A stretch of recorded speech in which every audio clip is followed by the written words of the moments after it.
Hello, fourth grade. So we are finishing up our radial designs for the Islamic art project we started. This is a paper sculpture project, and I just wanted to go over a couple of the folds for those of you at home that maybe are a little confused, that haven't finished up this project, just to give you a chance to do so. So I'm going to pause my camera and move it down so you can see my paper. Okay, so one thing, I've already started with the hat fold, but I take my 12 by 12 paper and I folded it on both diagonals and both horizontal and vertically, so I can have these reference lines to help make sure my circle stays straight and all of my sections are even.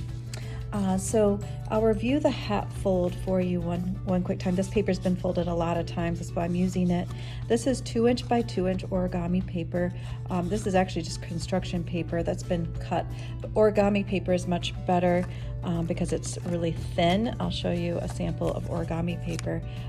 This is much thinner and easier to fold than this paper is kind of thick. So to do the hat fold, you want to fold it in half long ways, and then it's sometimes helpful for students to fold it in half again to make it a little square so you can see the center line, which is then where you're going to fold down each of your edges, and that makes the hat fold. Now for the kite fold, it's a little different. Instead, you're going to be making what I call a taco. So you're going to fold it in half to where you have a triangle, and then you're going to open it up, and this is where you want this corner to come along, this edge here to come along the center line. So you have to manipulate it. It's a little tough for some of those fingers to do, but you want to get that edge, this edge, to go to the center, and that is what we call the kite fold.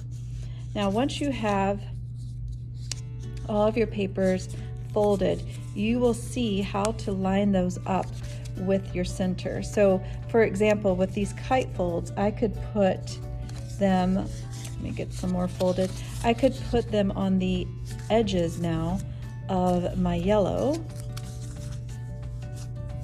You can tuck things inside as well. So for example, if I wanted to, I could tuck this kite fold inside of my hat fold, something like that.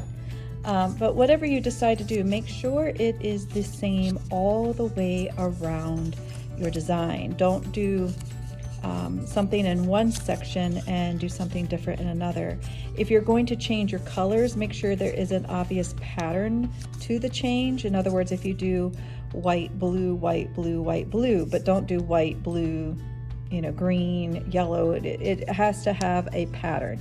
So if I'm going to stick with these on the edges, I would need 4.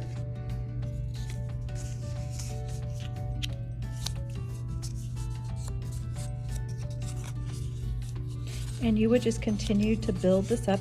You can do lots of overlapping with these, like inserting them inside.